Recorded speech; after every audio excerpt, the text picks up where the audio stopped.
This week we talk about the music of Motown, Stax, and James Brown in the context of the 1960s. Essentially, a kind of a history of black pop in the middle of the decade. There are a few things, though, before we actually get into the consideration of Motown, Stax, and James Brown that I want to talk to you about, just so that we can identify some of the important issues that go into talking about this music. One of the first things, and maybe important things for us to discuss for a minute, is to talk about the issue of race and how it plays into a lot of what we're talking about here. I mean, there's probably no issue in American culture, at least, that is more sensitive in a lot of kind of ways than discussions of race. And so we have to be careful the kinds of things that we say, that we don't give the wrong impression or send the wrong kinds of signals. Especially a guy like me, obviously a white guy, talking about black music. There might be some who would say, you know,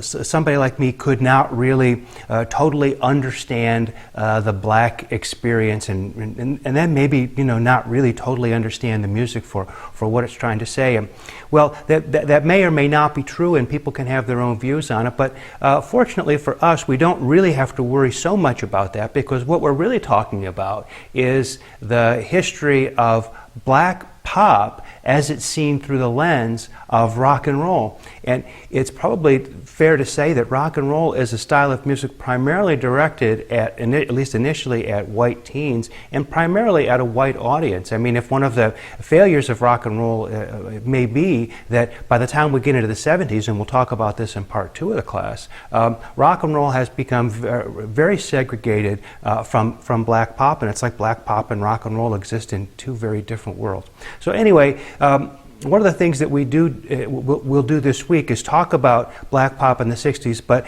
I make the admission or say right up front that we're talking about black pop as it's viewed from the history of rock. Now, I've maintained for a long time, and I hope one of my scholarly friends or professors will take me up on this, that what we really need is a textbook that deals with the history of black pop in its own context. Not the way people like Motown and Stax and James Brown fit into the story we're telling about the history of rock, but one in which, so they're sort of on the side of the story, sort of coming in where they seem to be interesting to us from a perspective centered on rock, but rather a perspective that deals with black pop as being the central thing, and maybe thinks of rock as peripheral, or jazz as peripheral, or country western as peripheral, but it really sort of takes black pop as the central thing. That would be a fantastic thing, and probably dealing with the 60s, a book like that might deal with this differently than I'm going to do in this week's set of lectures. When we talk about racial issues being involved in this music and our discussions of it, we've already seen how this plays out in our discussion of music in the 1950s and before. The idea that there was a kind of a chart segregation, a kind of separate but not very equal distribution of resources, where rhythm and blues, thought of as music for a primarily black audience, was not really did not really have the same resources, the same attention as mainstream pop music for primarily middle-class white listeners, audiences really had. And so we've already seen a kind of segregation and some of the kinds of sensitive issues that came up from that. When songs that were cover versions or crossovers came from the R&B chart on to the pop charts, and some of these songs were covered by white artists when they'd originally been done by black artists, this caused a lot of resentment for black artists. And this was all sort of tied up in some of the racial issues that our country was dealing with, and to a certain extent continues to deal with. When I say our country, I mean America, for those of you taking the course outside of the United States. So let's talk about, having said that, let's talk about what some of the issues are to focus on this week. The new black pop that we're talking about, that sort of parallels the rise of the British invasion and the American response in the middle of the decade, arises from two principal sources. There's Motown, coming out of Detroit, that's owned and founded by Berry Gordy Jr., and that's a label that's really interested in finding black pop that crosses over to white audiences, and all kinds of steps are taken to try to ensure that music crosses over to white audiences. Berry Gordy Jr.